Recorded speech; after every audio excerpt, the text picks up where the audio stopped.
Hello दोस्तों, कैसे हैं आप सभी लोग। I hope you all are doing great. दोस्तों, हमारी आज के इस वीडियो में हम देखेंगे इंडियन पॉलिटी के मोस्ट इंपॉर्टेंट चैप्टर यानी कि प्रेसिडेंट को। तो चलिए बिना किसी देरी के हम अपनी आज की वीडियो शुरू करते हैं।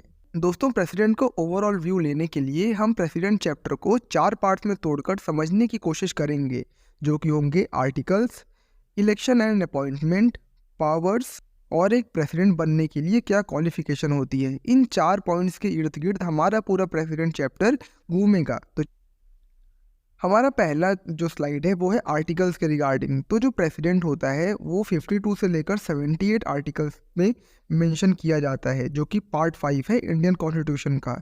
प्रेसिडेंट को हेड ऑफ द स्टेट भी कहा जाता है और इसे भारत का प्रथम नागरिक यानी फर्स्ट सिटीजन ऑफ इंडिया भी माना जाता है। And he acts as a symbol of unity, integrity and solidarity between nation. आपको एक बात ध्यान देनी है कि राजेंद्र प्रसाद ही एकमात्र ऐसे प्रेसिडेंट हैं भारत की जिन्होंने लगातार 2 टर्म यानी कि लगातार 10 साल तक भारत के एज अ प्रेसिडेंट के रूप में सेवा दी है। अगर हम बात करें प्रेसिडेंट के इलेक्शन और अपॉइंटमेंट की, तो प्रेसिडेंट का जो इलेक्शन होता है वो बाई प्रोपोर्शनल रिप्रेजेंटेशन सिस्टम से होता है, यानी रेगुलर नेशन वाइड इलेक्शन कराकर प्रेसिडेंट का अपॉइंटमेंट नहीं किया जाता है। अब देखिए, इसके 2 मेन कारण हैं, जिनमें पहला है कि प्रेसिडेंट केवल नॉमिनल एग्जीक्यूटिव होता है, वो रियल एग्जीक्यूटिव नहीं होता है इंडिया का। और दूसरा ये है कि अगर या उसका काम इतना ज़्यादा बड़ा नहीं है और उसका जो रोल है वो इतना ज़्यादा बड़ा नहीं है, तो इतना ज़्यादा कॉस्ट मतलब पैसा वैसा खर्च करके इलेक्शन कराना भी सही नहीं है। और इसीलिए इसका जो इलेक्शन है वो by the means of proportional representation से होता है, ना कि रेगुलर इलेक्शन करा के। और देखिए, जो प्रेसिडेंट का इलेक्शन होता है यानी जो इलेक्टोरल कॉलेज होता है उसमें कौन कौन मेंबर्स रहते हैं। तो उसमें रहते हैं members of Lok Sabha and Rajya Sabha, members of state legislative assembly और member of assembly of Delhi and Pondicherry. आपको ध्यान देना है कि दिल्ली और पौंडुचेरी जो यूनियन टेरिटरीज हैं, यहाँ के जो लीडर्स होते हैं या फिर यहाँ के जो मेंबर्स होते हैं लेजिस्लेटिव असेंबली के, वो सब आते हैं इलेक्शन ऑफ प्रेसिडेंट में। अब देखिए, अगर प्रेसिडेंट के इलेक्शन को लेकर किसी भी तरह का कोई डिस्प्यूट होता है या फिर किसी भी तरह का कोई डाउट होता है, तो उसको रिजॉल्व करने का जो काम होता है वो होता है सुप्रीम कोर्ट का। और सुप्रीम कोर्ट का डिसीजन पूरी तरह से फाइनल माना जाता है, यानी कि उसके बाद आप किसी भी तरह की कोई कोर्ट में जा ही नहीं सकते। कोई कोर्ट है ही नहीं तो जाएंगे कहाँ। देखिए, आपको एक बात ध्यान देनी है कि जो इलेक्टोरल कॉलेज था प्रेसिडेंट का, जैसे कि हम पहले बात कर चुके हैं, उसमें सिर्फ और सिर्फ इलेक्टेड मेंबर्स रहते हैं, नॉमिनेटेड मेंबर्स वगैरह इसमें नहीं रहते हैं। यानी कि जितने इलेक्टेड मेंबर्स हैं लोकसभा राज्यसभा के इलेक्टेड, जितने इलेक्टेड मेंबर्स हैं स्टेट लेजिस्लेटिव असेंबली के, जितने इलेक्टेड मेंबर्स हैं यूनियन टेरिटरीज यानी दिल्ली और पौंडुचेरी के, सिर्फ और सिर्फ इलेक्टेड मेंबर्स ही रहते हैं। नॉमिनेटेड मेंबर्स का इसमें दूर दूर तक किसी भी तरह का कोई योगदान नहीं होता है। एक और बात आपको ध्यान देनी है कि जो प्रेसिडेंट होता है वो किसी भी हाउस का मेंबर नहीं होना चाहिए, लेकिन उसकी जो क्वालिफिकेशन होती है जो हम आगे बात करेंगे उसमें ये दिया गया है कि उसको लोकसभा का मेंबर बनने लायक होना चाहिए, यानी कि वो क्वालिफिकेशन उसकी होनी चाहिए कि वो लोकसभा का मेंबर बन सके। अब देखिए, अगर हम क्वालिफिकेशन को और डिटेल में देखें तो प्रेसिडेंट को कम से कम 35 साल का होना चाहिए। He must be eligible to be member of Lok Sabha. और हाँ, इलेक्शन ऑफ प्रेसिडेंट के दौरान प्रेसिडेंट को 50,000 रुपये RBI में सिक्योरिटी डिपॉजिट के रूप में देने होते हैं।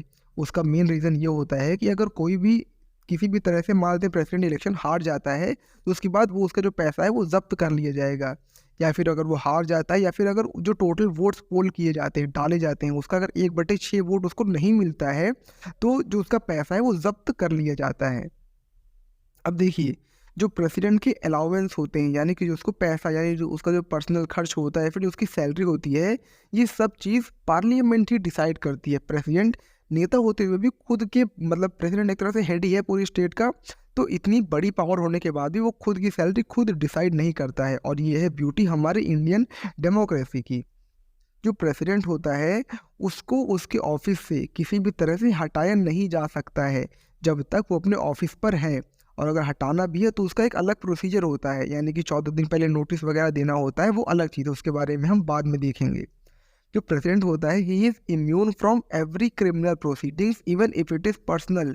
यानी कि अगर उसके कोई पर्सनल क्रिमिनल प्रोसीडिंग्स हैं या फिर वो अगर पर्सनल किसी भी तरह का कोई काम करता है या फिर वो किसी भी कोई डिसीजन लेता है जो आगे जाके भारत के हित में नहीं रहता है, फिर भी उस पर किसी भी तरह का केस नहीं किया जा सकता है। देखिए, अगर हम बात करते हैं प्रेसिडेंट के पावर्स की, तो प्रेसिडेंट की वैसे तो बहुत सारी पावर्स हैं, लेकिन प्रेसिडेंट की जो पावर्स होती हैं उनको मेजरली 3 पार्ट में डिवाइड किया जाता है, जो कि होती हैं एग्जीक्यूटिव पावर, लेजिस्लेटिव पावर्स और जुडिशियल पावर।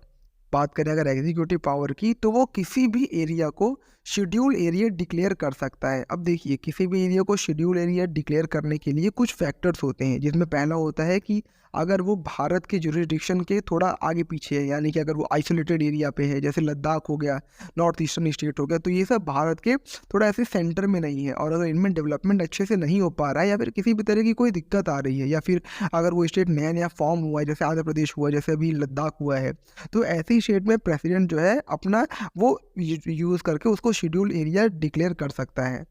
देखिए, जो प्रेसिडेंट होता है उसके पास ये भी शक्ति है कि वो प्राइम मिनिस्टर और अदर मिनिस्टर्स को अपॉइंट करता है। आपको ध्यान देना है कि प्रेसिडेंट ही वो है जो चीफ जस्टिस ऑफ इंडिया को भी अपॉइंट करता है। जितने भी एग्जीक्यूटिव ऑफिशियल एक्शंस होते हैं इंडियन गवर्नमेंट की, यानी कि जो भी लेखा जोखा होता है, फिर जो भी किसी भी तरह का अगर कोई ऑफिशियल काम है गवर्नमेंट ऑफ इंडिया का नेशनल लेवल पे, तो वो सारा का सारा प्रेसिडेंट के नेम पर ही लिया जाता है, यानी कि प्रेसिडेंट ही एक तरह से उसका सोल रिप्रेजेंटेटिव होता है। प्रेसिडेंट के पास ये भी शक्ति होती है कि वो किसी भी तरह की कमीशन को अपॉइंट कर सकता है। जैसे कोई भी कमीशन अपॉइंट हो जाती है, मानते हैं अगर ओबीसी या फिर शेड्यूल कास्ट या फिर शेड्यूल ट्राइब या फिर कोई भी किसी भी मैटर में अगर कोई डेवलपमेंट नहीं हो पा रहा है, फिर कोई भी दिक्कत आ रही है, जैसे अदर बैकवर्ड क्लास कमीशन पहले इस्टेब्लिश करी गई थी, तो इस तरह से वो अलग अलग कमीशन को इस्टेब्लिश कर सकता है ताकि उस पार्टिकुलर सेक्शन का डेवलपमेंट किया जा सके। चलिए, अगर हम बात करते हैं लेजिस्लेटिव पावर्स की, तो वो लोकसभा और राज्यसभा की एक जॉइंट बैठक बुला सकता है, या फिर लोकसभा और राज्यसभा को समन कर सकता है, यानी कि उनका जो सेशन है उसको निलंबित भी कर सकता है। इस लेवल तक की पावर होती है प्रेसिडेंट के पास। प्रेसिडेंट जो है वो 12 मेंबर्स अपॉइंट करता है राज्यसभा में, जिसमें 2 मेंबर जो होते हैं वो एंग्लो इंडियन कम्युनिटी के होते हैं।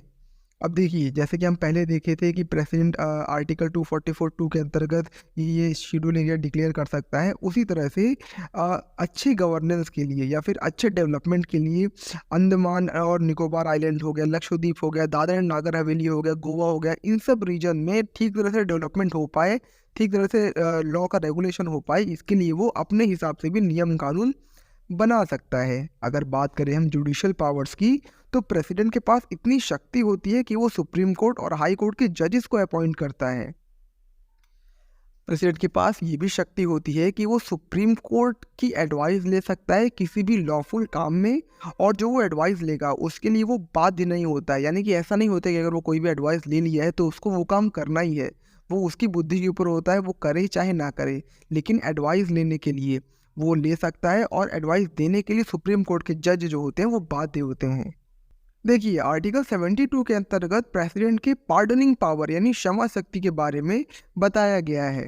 वो रिप्राइव कर सकता है, रिस्पाइट कर सकता है, या फिर रेमिशन भी कर सकता है, यानी कि वो कुल मिला के सजा माफ़ वगैरह कर सकता है। वो आर्टिकल 72 के अंतर्गत है। आपको बता दें कि जो डेथ सेंटेंस होता है, यानी कि जो फांसी की सज़ा जो होती है, वो भी प्रेसिडेंट के पास शक्ति होती है कि वो आर्टिकल 72 के अंतर्गत उसको भी कैंसिल कर सकता है, यानी माफ़ कर सकता है। तो इसी के साथ जो हमारा ओवरऑल था, जो फैक्ट्स थे वो हमने कवर कर लिया। अब हम देखें कुछ most important facts regarding president and his powers. देखिए, पहला तो ये है कि जो प्रेसिडेंट होता है उसके पास इतनी शक्ति नहीं होती कि वो मनी बिल को दोबारा रिटर्न कर सके, यानी कि अगर पार्लियामेंट में किसी भी तरह का कोई मनी बिल पास हुआ है तो प्रेसिडेंट उसको रिटर्न नहीं कर सकता है। ये प्रेसिडेंट की वीटो शक्ति के अंतर्गत नहीं आता है। प्रेसिडेंट के पास इतनी शक्ति होती है कि वो किसी भी तरह का ऑर्डिनेंस पास कर सकता है। आपको बता दें कि ऑर्डिनेंस कुछ नहीं होता, बस एक तरह का कानून होता है, जो कि मतलब नॉन परमानेंट कानून आप मान सकते हैं ऑर्डिनेंस को। यानी ऑर्डिनेंस जो होता है वो एक तरह का नॉन परमानेंट कानून होता है, जो कि जिसमें अगर स्थिति ठीक ठाक रहती है तो आगे जाकर उस नॉन परमानेंट कानून यानी ऑर्डिनेंस को परमानेंट कर उस पर लॉ बनाया जा सकता है। अब देखिए, एक बात है ध्यान देने लायक कि प्रेसिडेंट सिर्फ उन्हीं मुद्दों पर कानून और ऑर्डिनेंस बना सकता है जिन पर आप आगे जाकर लॉ बना सकते हैं, यानी कि कोई भी रैंडम मुद्दा उठाकर प्रेसिडेंट उस पर ऑर्डिनेंस पास नहीं कर सकता है। जो वो ऑर्डिनेंस बनाएगा वो किसी एक ऐसे लॉ पर होना चाहिए जो कि वैलिड हो और उस पर आगे जाकर लॉ बनाया जा सके। तो देखिए, इसी के साथ हमारी आज की वीडियो यहीं ख़त्म होती है। प्रेसिडेंट के बारे में जो भी ओवरऑल या फिर ओवरव्यू लेना चाहिए थे, फिर जो हो सकता था वो मैं सारी बातें आपको बता चुका हूँ। बाकी अगर आपको और डिटेल में जानना है तो आने वाले टाइम पे उसके लिए भी एक वीडियो आएगी, डिटेल वीडियो आएगी। तो ठीक है, बस अगर वीडियो पसंद आई हो तो वीडियो को लाइक कर दीजिए, चैनल को सब्सक्राइब कर दीजिएगा। मिलते हैं अगली वीडियो में।